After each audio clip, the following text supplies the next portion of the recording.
and you would pay, but there are some that might not want to. Well, that's a great thing. I mean, it would come after the initial game, like they do. I mean, it'd just be a DLC. That's DLC, and it's very common, but it splits the player base and requires people to spend more money. Are you to an keep artist, playing. or are you just a ruthless capitalist? Patrick Nick with a C in the chat room wrote, "Il y a un programme." Programme.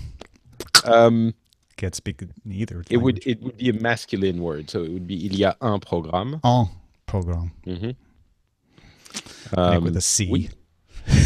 Also need control time. Ah, oui. Tom, donne les contrôles à Roger.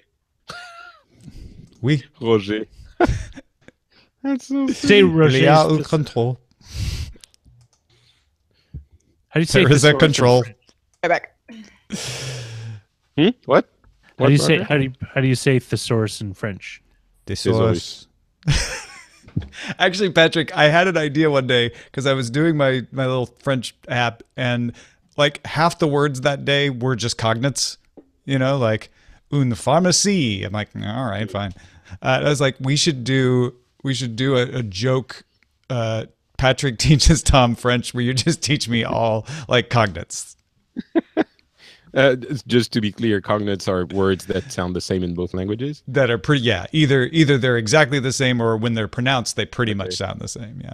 Yes, that would be perfect.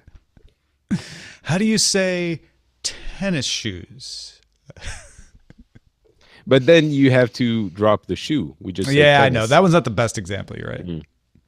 Tom, what's the app that you're using? Or Memrise. What's it called? Memrise. Memrise. Yeah, Okay. MEMRISE. I was very into Duolingo for a while, and I was doing it for French, and a friend of mine was doing it for Spanish, but we were playing each other, and that was really motivating because we both wanted to be the best. I was doing Duolingo for Spanish, and I ran out. I got to the end, and there was no more on the app anyway. Like, you could do other things on the website, but I was like, oh, but I don't have any more lessons. That means you're pretty dedicated because there's a lot of levels. Yeah. Yeah, I had a great time with Duolingo. It'd be like, I translate something, and it's like, she is fat, and Duolingo's like, wrong, she is tall. Yeah. Because I say grown, I'm like, oh yeah, it's big. Oops, sorry. Yeah, it's All just right. It was a comedy, a lot of comedy. Oh, it's. Are y'all ready? I'm ready. Are you listo? Are you what? Claro. All right. Here we go. Daily Tech News Show is powered by you. Bet you didn't know that. Find out more. Head to dailytechnewsshow.com/support. This is the Daily Tech News for Tuesday, October 24th, 2017. From DTNS headquarters in LA, I'm Tom Merritt. And from the beach, also in LA, where it's very, very hot today, I'm Sarah Lane. And from the country retreat in Finland, I'm Patrick Beja.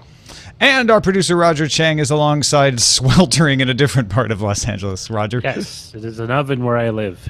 There was an old producer who lived in an oven. That's exactly where my mind Drafty in the winter, hot during the day. Let's start with a few tech things you should know. Multiple security companies are reporting Tuesday that a wave of ransomware has begun sweeping across Eastern Europe. It's called Bad Rabbit, although Sarah and I decided it should be called Rad Rabbit. Not because it's rad. It was a typo earlier. It's a typo, though. Rad Rabbit would have been better. Hitting parts of Ukraine, Russia, Germany, and Turkey. Uses disk cryptor to encrypt the hard drives. Target your master boot record. It's nasty. Among the affected companies are Russian news agency Interfax, Kiev Metro, and Odessa Airport. Never good when an airport is the target of ransom. Google has added more than 50 games and activities and stories aimed at kids to its Google Assistant, which will work on Android phones and the Google Home speaker. The company is also adding voice identification for children that makes it easier to recognize kids' voices. The features do require a family link account that's for kids under the age of 13. That's how they get you. They start you off with games and activities, and pretty soon they have everything that you are and know. Turn 14, they know everything about you. Exactly. Instagram is rolling out a new feature for users who run live video streams to add guests into their videos. The company started testing the feature back in August, which lets users click an add button in the corner of the screen to add a single guest in at a time. Videos can be saved to users' stories and shared to Facebook stories as well. As soon as they let more than one person in, we'll start using it instead of Hangouts. Exactly. It feels like, Hangouts is nice, but it feels like YouTube Live and maybe even Twitch should have that kind of thing. Maybe Twitch does, actually. Yeah. I don't think so, but... Lenovo and Intel announced the first built-in authentication for PCs that adheres to the FIDO Alliance standards. Those of you who've been paying attention know FIDO wants to get rid of passwords and come up with a better way to authenticate. Lenovo computers can use the Intel Online Connect service to securely log you in, sometimes without needing a password. It's another step in that direction anyway. Now here are some more top stories. Apple announced that the iPhone X will be in stock in its physical Apple stores on November 3rd for customers who arrive early to snag one. And you probably do want to arrive early if there's a lot of demand anyway on the day, because supply is reportedly pretty constrained this time around. Pre-orders for the iPhone X begin at 12:01 a.m. Pacific time, October 27th. So, Patrick, you going to get in line? Of course, I'm already in line. This is the Finnish countryside Apple store that you're seeing me in. Don't you wish that were true? Well, no, because you're going to be here in the U.S. for BlizzCon, and this is like, to me, the safety net for those of us who try on October 27th to order one and don't luck out, because I think it's going to be one of the hardest iPhones to get in a long time. Now, granted, a lot of you don't care, and that's good. For those that want to buy one, the less that want it, the better. Yeah, I think, 12:01 pre-orders start. 12:02, when they're all gone, the lines start forming. And I will predict something.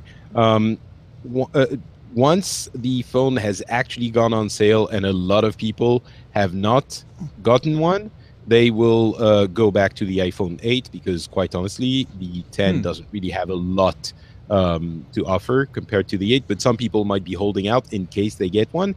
And so the slouching sales of the 8 might get a little bit reinvigorated after the 10 comes out. I've had some good luck with the physical stores. When I got the MacBook Pro, the new one with the Touch Bar, which I actually don't really like that much, but hey, I got it. Friends of mine who had pre-ordered, it was very back-ordered. And when I went into the store, they just had some there. So I ended up getting it weeks before the folks that tried it way harder than I did. Yeah. I think in this case, though, maybe finding a T-Mobile store that has them that people don't realize has them might be your best bet if you're really looking for it. But the Apple stores are going to have big lines, is my guess. U.S. Department of Justice has changed its policy on data demands from always requiring a never-ending gag order. If you remember, they used to basically say, we need information on this user. You can't tell the user, and you can't tell anybody that we requested anything. Like, it was a full-on gag order. Microsoft's been challenging that, and now the Department of Justice says we're changing our policies. In most cases, with some exceptions, we will allow companies to tell customers that their data has been requested and given to law enforcement. Now, these are with court supervision here, but the gag order prevented people from knowing it. Microsoft was pursuing a lawsuit against the Stored Communications Act that was being used to authorize the gag order. Microsoft was saying, I don't think that's constitutional. You shouldn't be allowed to do that. So Microsoft's dropping the suit now, which means the Stored Communications Act won't be ruled on, but there's enough people calling for a revision, not only of that, but the Electronic Privacy Information Act, that we may see all of this ripped up anyway. It seems like, for now at least, this change is, it sounds like it makes sense. And I would say, as surprising as that may seem to many people, looks like the system has done its job and it is working. So, yay. Yeah, I mean, it's one of those classic cases of overcorrection, right?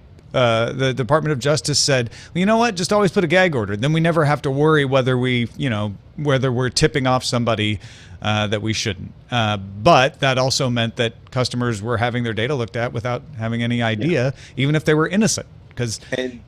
And the public, in the form of Microsoft, pushed back and things got adjusted. So wonderful. Now, I mean, it seems like this is we'd have to dive into deeper, but it seems like this is more reasonable. So yeah, I mean, if I, as a Microsoft customer, if I specifically was getting my data looked at, that would be one thing. I mean, that's not what Microsoft is getting, right? They're just allowed to tell customers as a whole, hey, this is a thing that's been requested, right? So there's still probably a fair amount of confusion and hysteria that can arise just from people being like, am I part of this thing?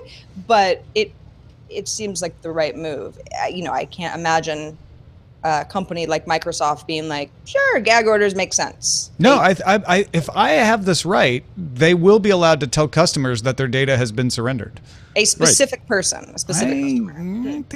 it seems like it, because they were already able to say we have received, you know, between 1 and 999 requests for information with that, you know, of that type. So that was already happening. But and it would make sense, of course, as well, that in certain cases that are particularly sensitive, they would retain the right to have a gag order. So anyway, I mean, it sounds like it makes more sense than what we had before. System's working. Almost everyone's happy. Yay, I think. I'm sure we're going to get emails, which will be informative. Not everybody's happy, but they're happier than they were. Right, of course, yeah. Monday, the information reported that Snap Inc. had made too many spectacles, and now a few 100,000 are sitting in a warehouse. CEO Evan Spiegel recently said that the sale of 150,000 spectacle exceeded company expectations. Spiegel also said it would take maybe a decade for the product to become important. Last spring, Snap acquired UAV maker Control Me Robotics, but could not afford to also acquire China's 00 Robotics. I love that whole, like, you know what? We got 10 years, guys, so just sit back and let us undersell for a while. Yeah. This is a long game. So the reasonable response to this is, Snap over-ordered, and they've got, you know, user plateaus. This isn't good.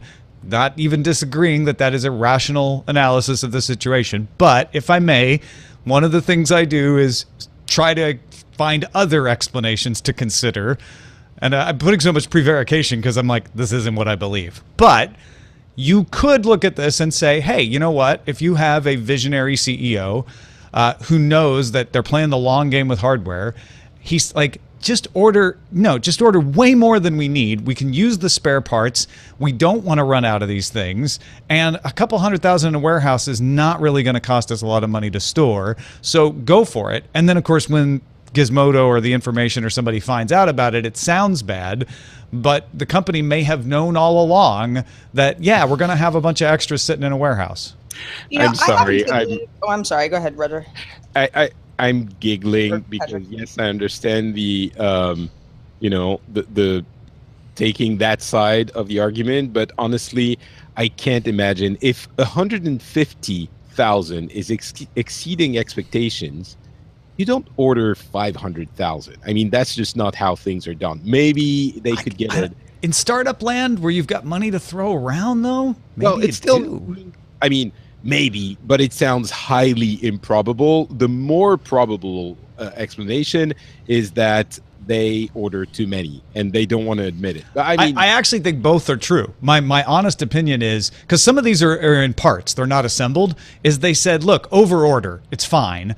We can absorb the cost. We'd rather have enough. Yeah, these aren't like really expensive.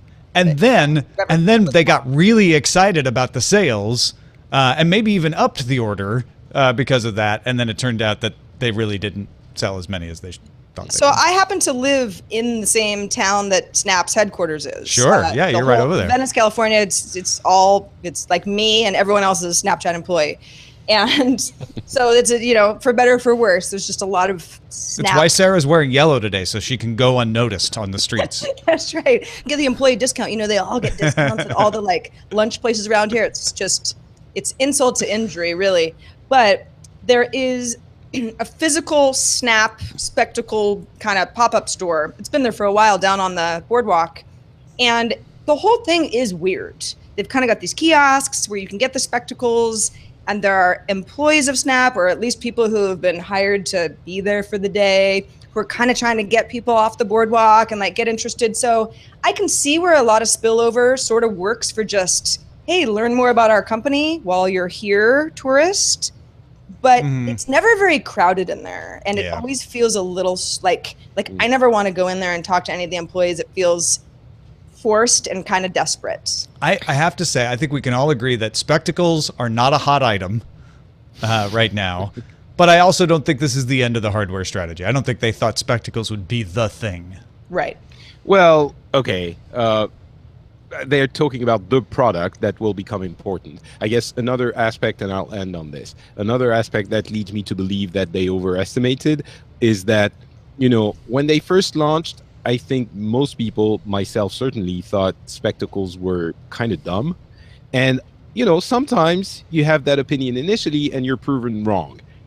I don't think over the course of the life of that product, we've realized that actually spectacles were a stroke of genius and they're awesome and people want them. And in case there was any confusion, Sarah does not work for Snapchat. We were just joking. I do not work for Snapchat. Yeah. No, I don't.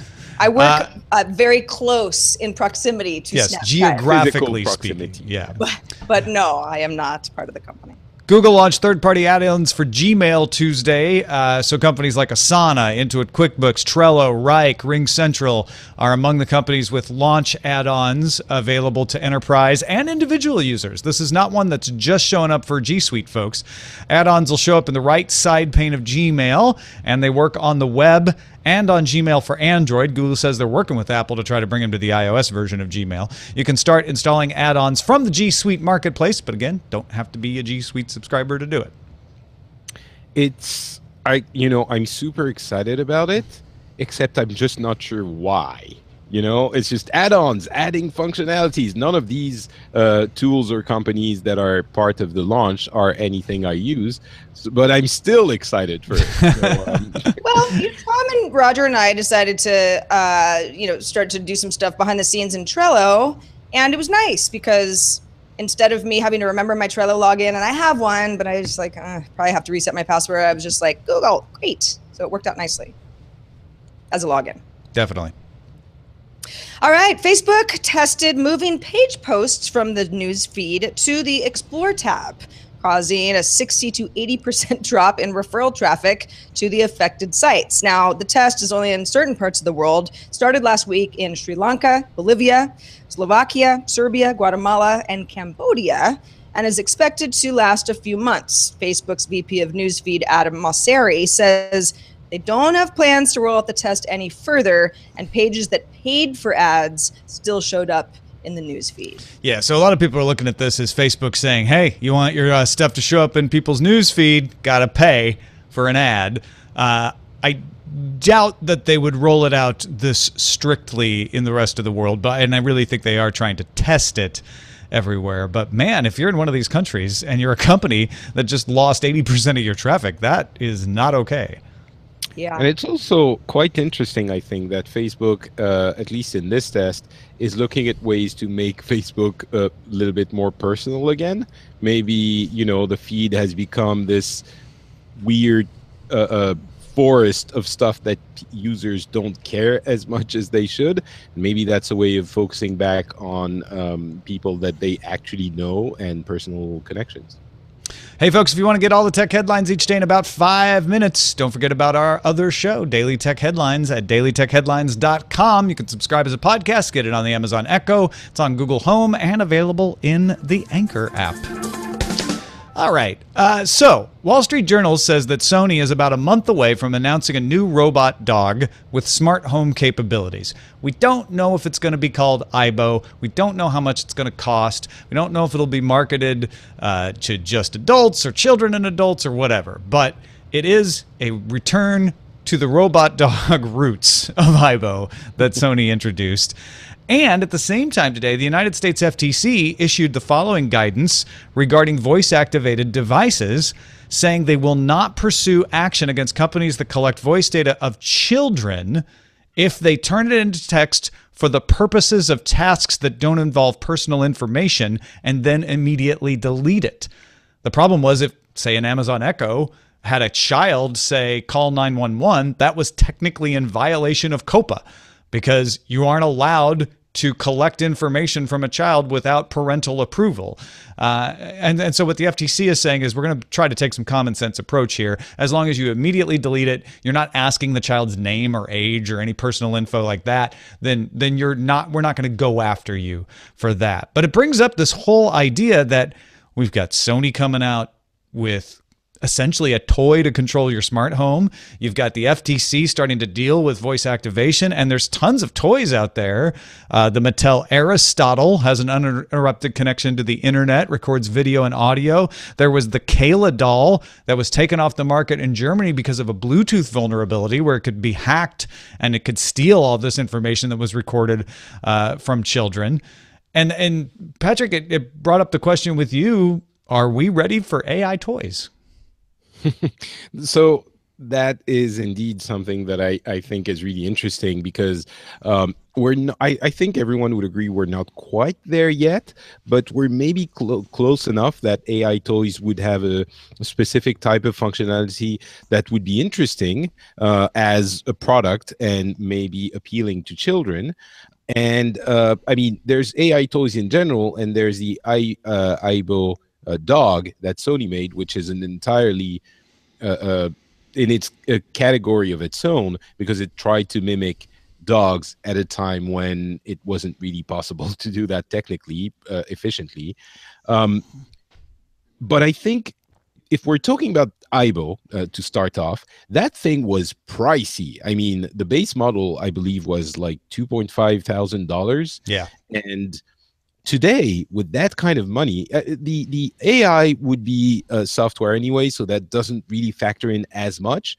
But mechanically, you could make something that is probably quite impressive for that amount, if that's how expensive you're going to sell it. And if you include the right software and the right AI, do you then create a machine that children can, Aibos aren't necessarily only for children, but that children can relate to and have some kind of relationship to, affection, relationship to.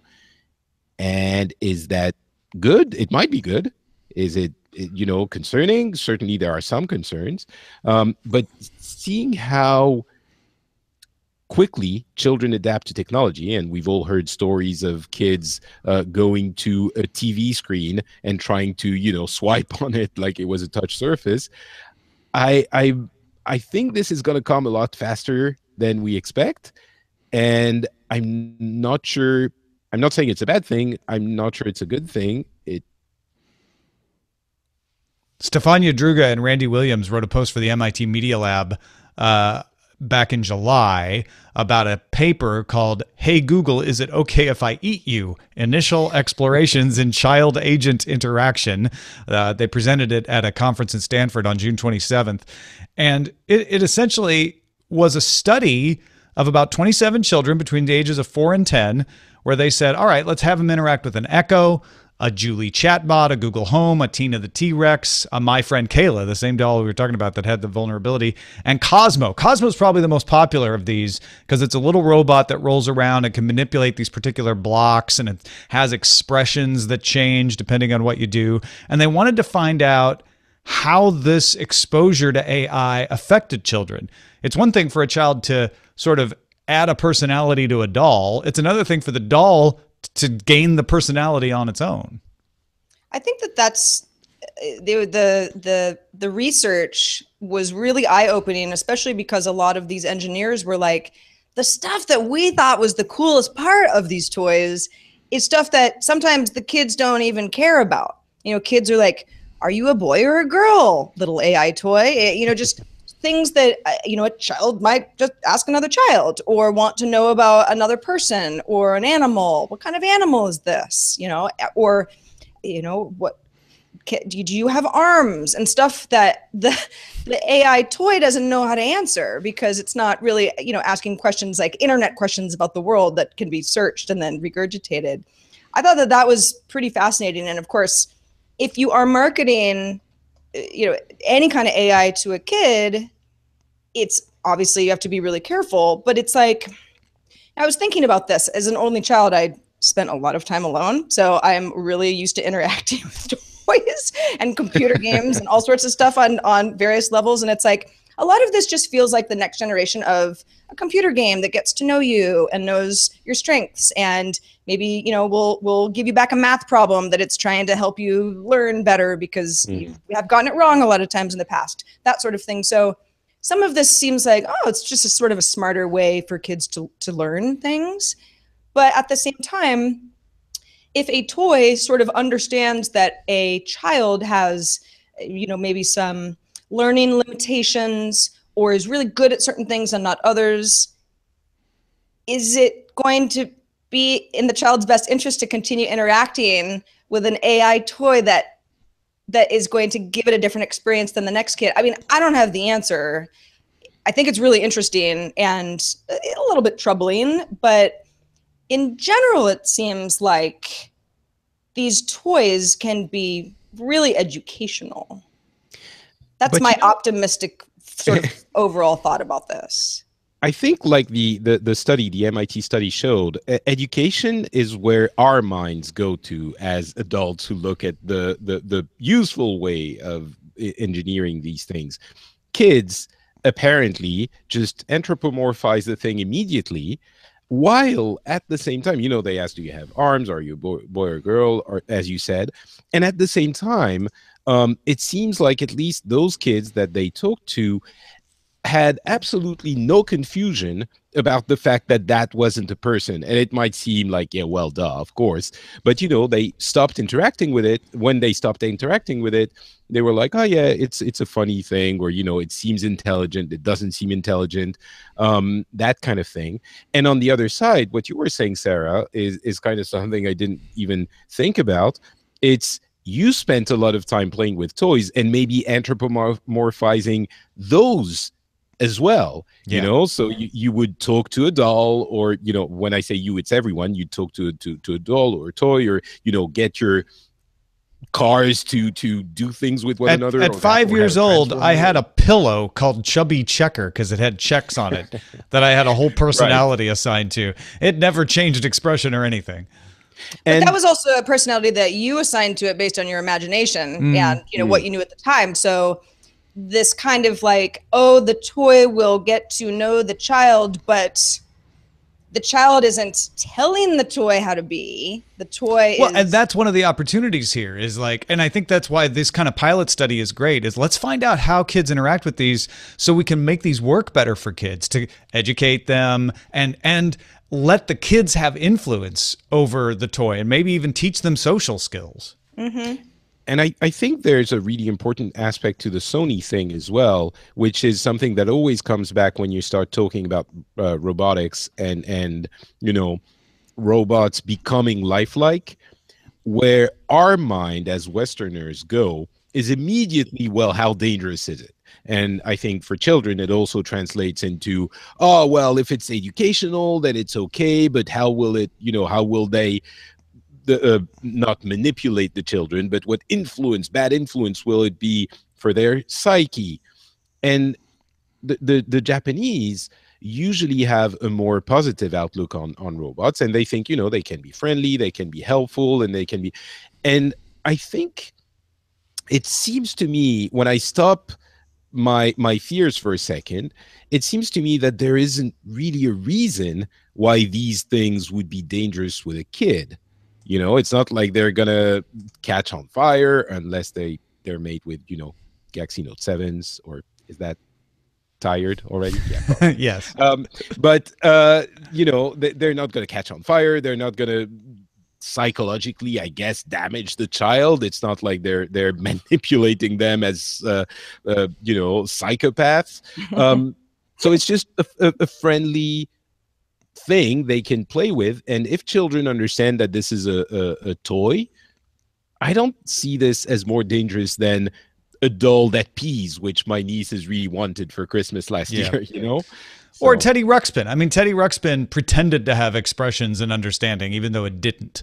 And so, you know, really, I think the real fear is security and data protection. Can the thing be hacked? What kind of information is it collecting and where is it stored? And the nice thing about some of these, I think Cosmo, for one example, no data is transmitted or stored online with Cosmo. And that's certainly one thing I'd want to make sure of. But again, so with something like Cosmo, it's like, yes, it's AI, but it's limited, right? Because it's not getting more information from any sort of cloud. So it's like AI light in a way, because this is some sort of 8,000 programmable ways that we can go based on what a child might say back and forth with the toy, but it's not. You can have a pretty smart AI system that even learns locally stored. I'm not saying that Cosmo does that, but you don't have to use the cloud to have that. So, and that's more and more possible all the time. The first step is probably going to have to be that, because of course, protect the children. And I think it's, as I'm about to become a father myself, I might be a little bit more sensitive to these kinds of arguments. I think the first step might be, all right, let's just, for kids, it's not going to be an Alexa or Google Assistant or whatever. Let's just see what we can do locally. And those things would be marketed as such, like this toy doesn't even connect to the internet when you disconnect it after the update, right? Yeah. And that would be a plus. Or you have the choice to do that. Yeah. And then things can evolve from there. Hey, thanks to everybody who participates in our subreddit. You can submit stories and vote on them at dailytechnewsshow.reddit.com. It's one of the places we find great stories like this. And you can also carry on the conversation in our Facebook group, facebook.com/groups/dailytechnewsshow. Sarah, what's our message of the day? Our message of the day comes from Mikkel, who says, keep up the fantastic work. So thanks for that. But also, just a quick note about backing up your authenticator tokens. Tom and I were talking about this with Veronica yesterday on the show. Steve Gibson from Security Now, that's on the Twit network, recommends taking a screenshot and then printing them out. Store the papers in a secure location, and then whenever you get a new phone, scan your stack of papers. It's easy, it's secure, and it's backup that you control. Oh, that's so smart. The QR code that you use to scan to start your authenticator, just print that out. Then you don't have to start from scratch with your authenticator. Google Authenticator lets you install on multiple machines, but you have to start from scratch so that you can scan the QR code for everybody, unless you've done this. Now, so the granted, QR codes aren't one-time use. That I wasn't sure of. No, they just go away. And so the key here is keep those papers secure, right? Don't carry them around with you in your backpack, I guess. And the other thing is that if you have it on more than one device, you now have more than one device that could be compromised and used if somebody steals it. QR codes. Yeah. And you also need a printer. And come on, can't we be paperless already? Yeah. Oh, I know. You can just print them as PDF and then store them in the cloud. That's a great idea. Exactly. No? All right. Well, that's it for this episode of DTNS. Thank you, Patrick Beja, as always, for joining us. What you got going on over there at FrenchSpin.com? FrenchSpin.com always has the Phileas Club, for example, which is an excellent show, if I do say so myself, about news from an international perspective. And we recently did an episode about a special where we specifically talked about Ireland, and we talked about the context of how it was, it became independent, what the current challenges and strengths of the country are, and it was pretty interesting, and it's gotten some very good reception. So if you think you might be interested, just go check it out at FrenchSpin.com. Hey, folks, if you're a patron of the show, you get an exclusive feed that has a longer version, includes some pre-show that nobody else gets, as well as all of our post-show stuff. You can find that at patreon.com/DTNS. Log into your Patreon account, go to patreon.com/DTNS, and look for the RSS feed there. I think if you're on the web, it's in the upper right. It might be a little different if you're on the mobile web, but that is available if you are a supporter. And if you're not a supporter, you can become one today at patreon.com/DTNS. Supporters, non-supporters, lovers of the show, we would like to hear from you. Our email address is feedback@dailytechnewsshow.com. We're live Monday through Friday, 4:30 p.m. Eastern, 2030 UTC at alphageekradio.com and diamondclub.tv. And our website, of course, is dailytechnewsshow.com. We'll be back tomorrow for the first time since Sarah joined the show. It'll just be me, Sarah, and Roger. I was like, tomorrow's guest, Sarah Lane, looking at our notes, like, what kind of a joke is this? But I ain't no guest. Let's talk to you then. show is part of the Frog Pants Network. Get more at frogpants.com. Diamond Club hopes you have enjoyed this program. Yeah. Good show. It was a great show. Great show. Great show. I liked the AI conversation a lot. Yeah, it was good stuff. Good topic there, Patrick Beja. I can't believe it hasn't been just you and me and Roger yet, Tom, but I guess we've done all sorts of combinations, but not the trifecta. Not just the, yeah. Titles: Be wary, wary, quiet. We're hunting bad wabbits. Warehouse Spectacle. Google Assistant does play kid games. My password is Fido. I didn't care for it, but I got it.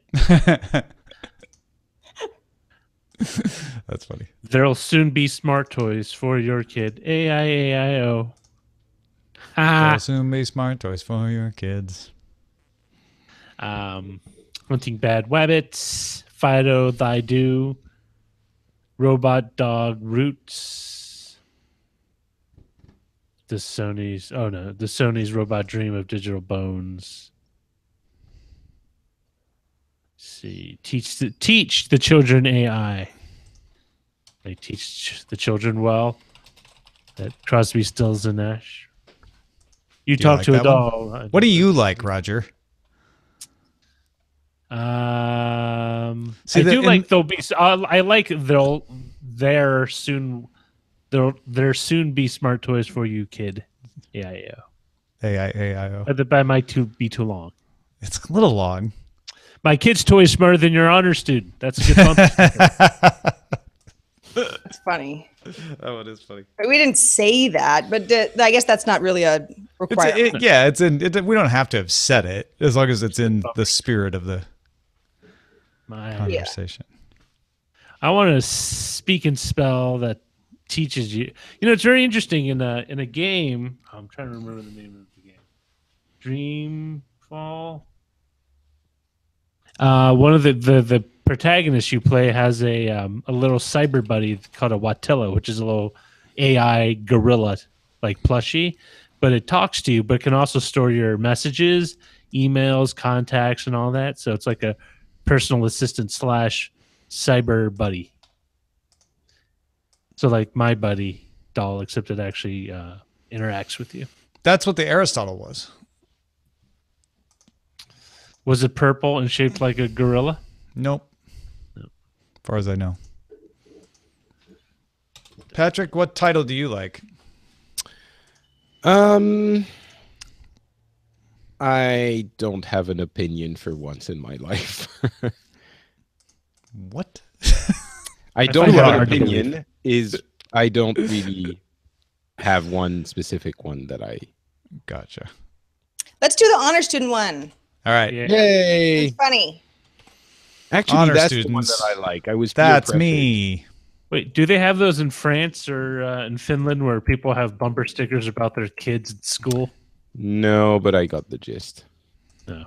Yeah. Do you have the little stick? My kid is an honor student at blah, blah, blah elementary. And then there's the popular, my kid beat up your honor student, which is like, that's hilarious. it is, but it's also like, what in the world? What kind of bumper sticker is that? But it's still funny. Because bullying smart kids is what we should be encouraging in our... Yeah. Not It's just like, smart kids, it's any kid. Right. Non-smart kids.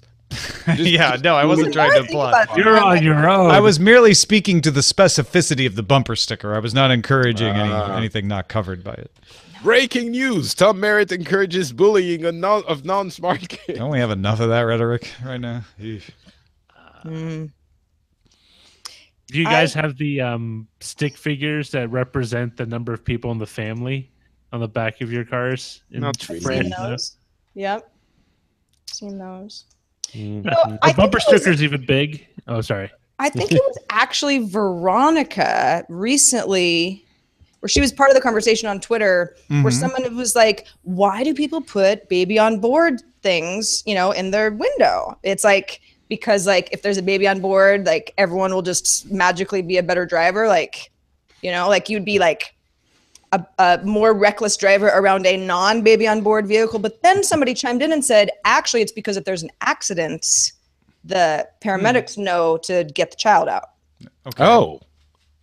I don't know how true that is, but I was like, yeah, that makes a lot sounds of like sense. something somebody said without checking to see if it was true. But still, because I kind of feel like when there's an accident that the paramedics go and save everyone they can. No, they but don't maybe look you for don't baby see on the board baby. signs. maybe No, you don't I would see the say. baby. I would say Also, that, a baby on board sign is not a reliable indicator that a baby is in fact on board. No, but you check. They Tom, don't why go do you away. hate babies, Tom. I think they check anyway, is what I'm saying. But they double check. oh, yeah, no, it's kind of weird because I've seen them more like they kind of died out for a while. Now they've come back. Like for a while, you only saw them on a few cars, but I see them on more cars now. Kind of like how sexy seniors used to be a thing on like RVs and stuff, like sexy seniors on board, but you don't see them anymore. What are you trying to say, Roger? No, I'm just saying that you don't see those. Become a senior? Is it like after retirement? It gets older all the 65. time. I think it's older now. I thought it's when you started collecting Social Security. Which is what, Retirement. 67 now, I think? Is it? Yeah. My dad started at 65, but he's 80, so very good. Apparently, Twitter is going to label political ads now. Mm-hmm. And they're going to include who bought them and how much they are spending. We kind of talked about that last Thursday. Really? Yeah. Because John McCain was joining the bill that is going to ask for that. Oh, okay. Well, maybe Twitter. I think if what they're doing you're it- seeing probably is Twitter just said, we're going to do it. We don't care if there's a bill No, or they're not. We're saying just they going to do it. do it already. In that, will now label. Okay. Yeah. Aw, Nick with the C. He writes in the chat room, Roger, seniors got realistic.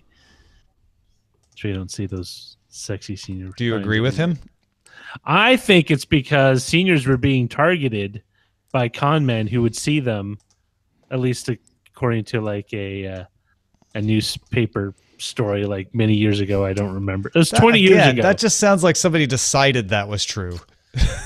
Like, you don't need a seniors or sexy on board to tell if a senior is in there to be a con man. That is not how you find your marks, I'm pretty sure. That's how you find you have a set of RVs, 5 with I don't know. They sexy look senior old, but they signs, don't have a sexy seniors on board sign. But 5 other ones have homely senior signs on board.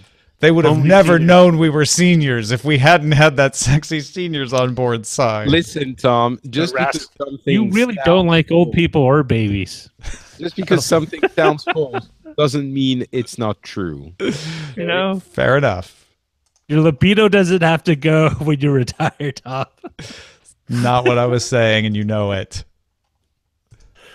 But maybe it And was. you know it. I think if your libido is good, you don't need a sign. So many No. ways to interpret it. If this camper is... Never mind. Never. Oh.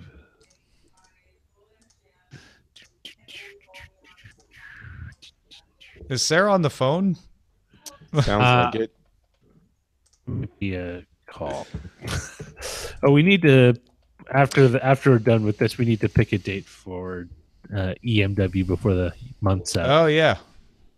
You know, it's weird because I always think, oh, I'll have time, I'll schedule. Yeah, it. and the next thing you know, a month's gone. Time speeds up when you become a sexy senior.